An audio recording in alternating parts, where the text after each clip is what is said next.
Well,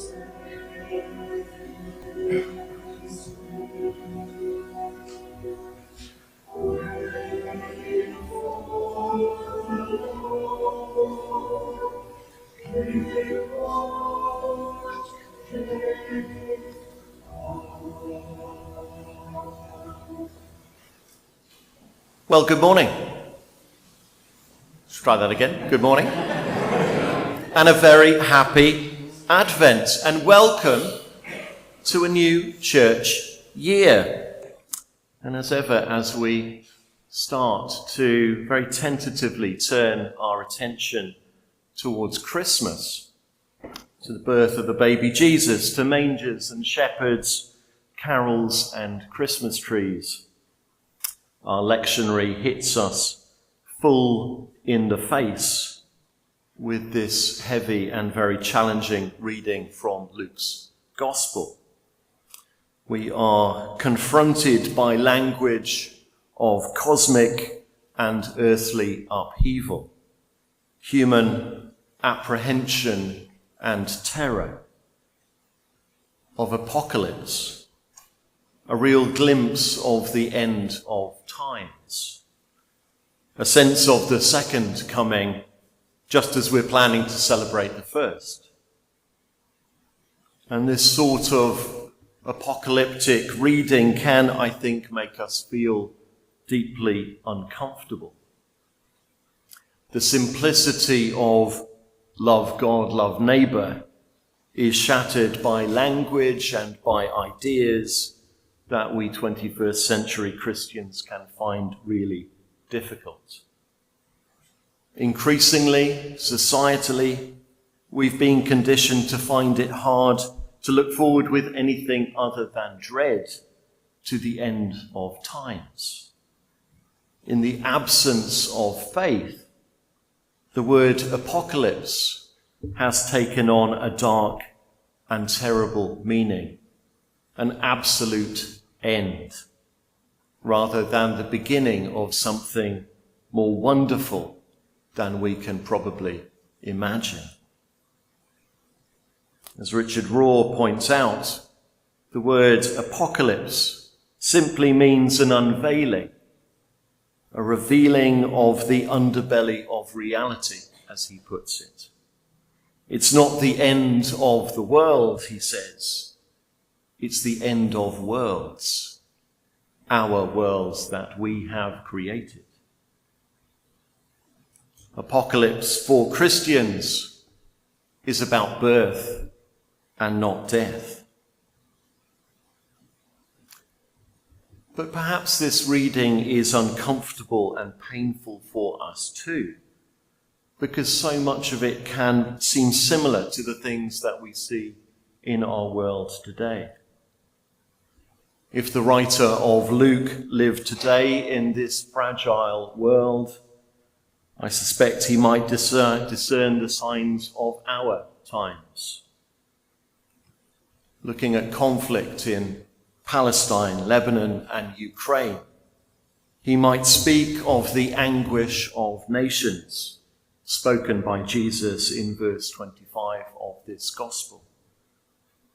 Looking at the slow and unsteady progress at COP29, where the very future of our planet was so frustrated by national self-interest, he might write once more of people perplexed by the roaring and tossing of the sea.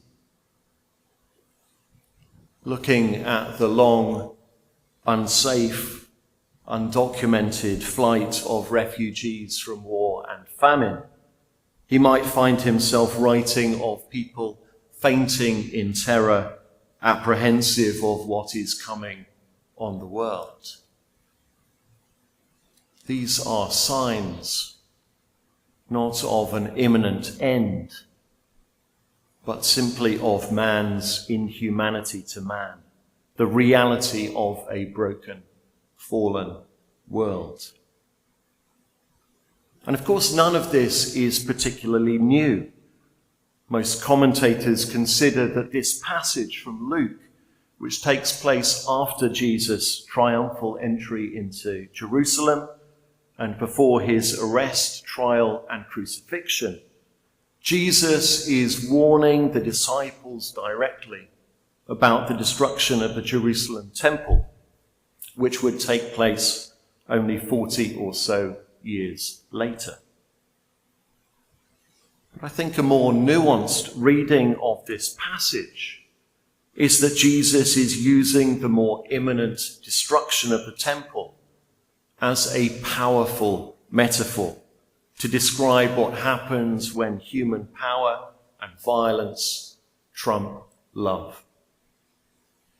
We have to remember that for first century Jews, the destruction of the temple would have been the most powerful of metaphors, something that we can perhaps lose sight of some 2,000 years later. It represented a disaster of cataclysmic proportions, not just an assault on Jewish religion and culture, but on the very essence of their existence. And we see a similar theme in our first reading from Jeremiah. The prophet, an Israelite priest living and working in the final decades of the southern kingdom of Judah, is writing in the immediate context of defeat by Babylon, the destruction of Jerusalem, and the exile of its people. And these are events that Judah has brought on itself, Jeremiah writes, by breaking its covenant with God through idolatry and injustice. Times of deep trouble. Troubles in the past, troubles in our present, and troubles undoubtedly to come in this broken world. Particularly, both Jeremiah and Jesus warn us when we turn away from God. The destruction of Jerusalem by Babylon and the destruction of the temple by Rome are vibrant symbols of what is wrong with our world.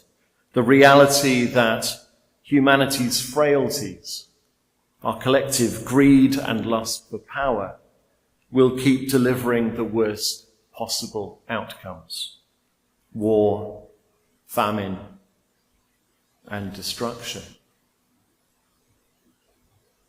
Now, if the story were to end there, it would not be a particularly happy Advent. A world condemned to continuing cycles of violence and misery without end.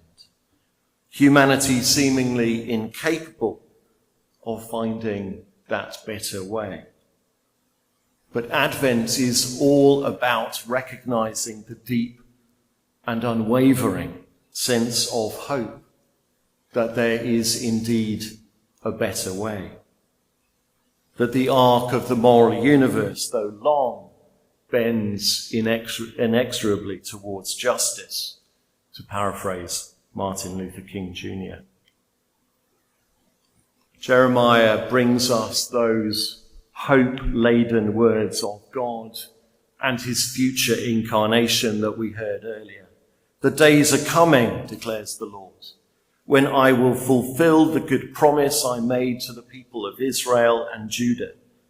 In those days, and at that time, I will make a righteous branch sprout from David's line. He will do what is just and right in the land.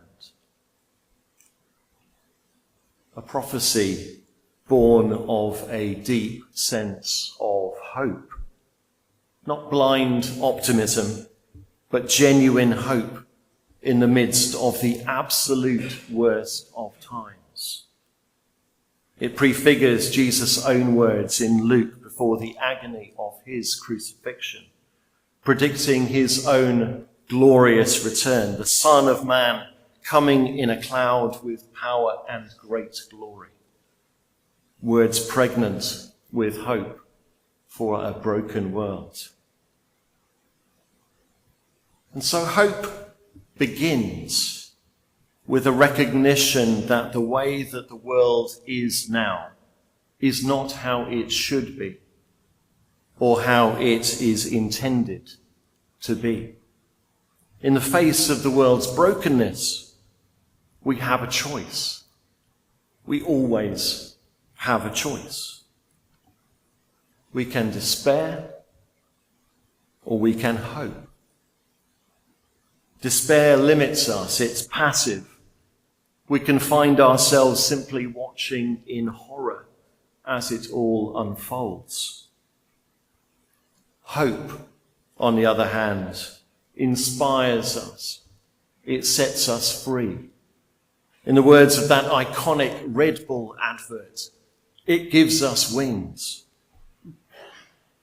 In the words of Sam Wells, we balance celebrating the birth of Jesus, a birth that signals hope, fulfillment, and joy, with leaving space for the anticipation of God's ultimate promise, a time when his reign on earth will be complete.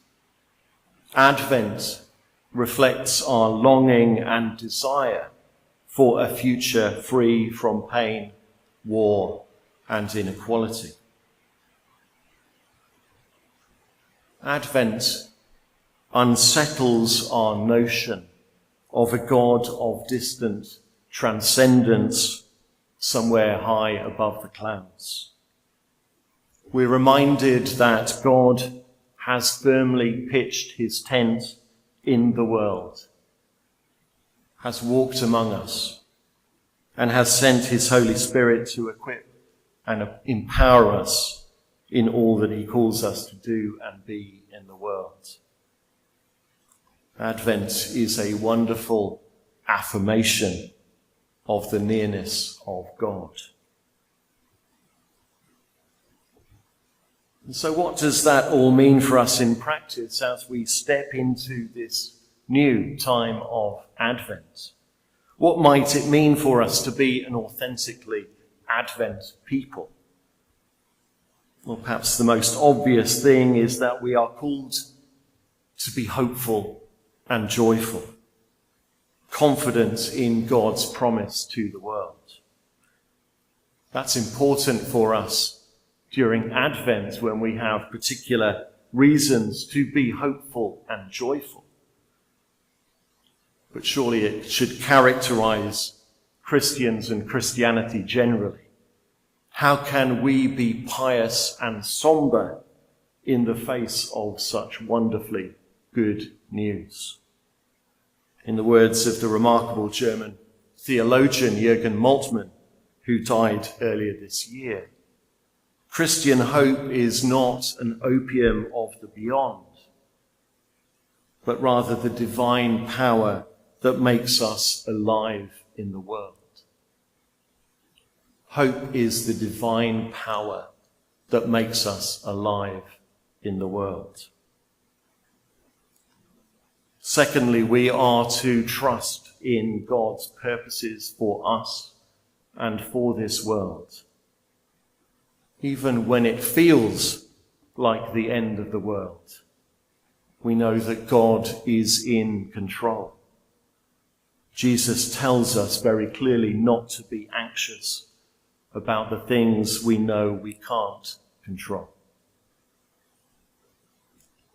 But thirdly, we must beware that passive attitude of just waiting and seeing.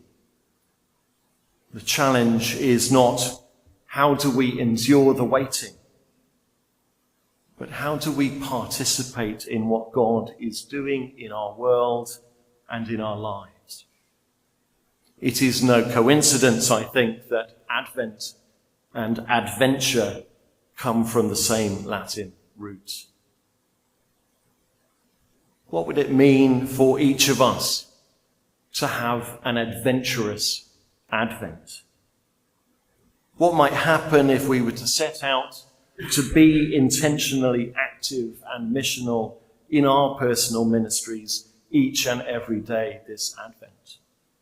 Setting out with a specific goal to bring God's love, joy, and hope in a different way each and every day. And what would it mean for us to be more adventurous in our Christian lives beyond this Advent? Advent is not about what God will do in spite of us, or about simply waiting to be saved. It's about what God will do through us and within us to save the world if we only give him the chance. As Barack Obama has suggested, that arc of the moral universe does indeed bend towards justice, but it doesn't bend by itself. Could there be a more perfect way to start a church year than one that is filled with unlimited hope and possibility? One in which we ask ourselves, how can we participate in God's restorative mission to the world? Because let's face it, we are the hope that the world is in need of right now. We are the leaves that grow on that righteous branch that God sprouted from David's line. Amen. So lots happening. Usual things during the week, including the 10 o'clock service on Thursday. But then next Saturday afternoon there's a tea dance, which is for everybody to come and enjoy in that. Before that is the wreath making workshop. And certainly last night there were still 4 tickets available for that. So if you want to come along, go on to the update and book through Eventbrite. So then, as I say, Saturday tea dance. Sunday afternoon is the Wendover Choral Society concert, doing it at 5 o'clock on a Sunday, which is a change for them. They have a new musical director, so do come along and listen to them. And spotted that the Wendover Community Singers concert is sold out. So that's if you wanted to come to that, I'm afraid you can't. We've got the giving tree. So if you are able to give to that, please can give to be coming to church by next Sunday or Monday, so that you can then go to the Women's Refuge ready for Christmas. Try a quick scroll. I think the other main thing is to say that on Wednesday it was announced that Reverend Canon Dave Bull, who at the moment is the Vicar of All Saints Marlow, is to be our next bishop. We were driving. I was refreshing number 10 Downing Street at 10 o'clock and was absolutely delighted when I saw it was Dave. I've worked with him as he's area dean of Wickham. He's been in the area for about 13 years. So the great thing is he's going to be hit the ground running because he knows Buckinghamshire. So delighted that Dave is doing that. He will be consecrated along with Mary Gregory, who is to be the new Bishop of Reading. And then I spotted Andrew Norman is to become a suffragan in Europe. They're all being consecrated on the 27th of February. And then Dave's going to be welcomed into the area about 2 days later. And as I say, he'll then be hitting the ground running. So it's great news. We continue to remember and mourn Bishop Allen. But Dave is a brilliant replacement for him.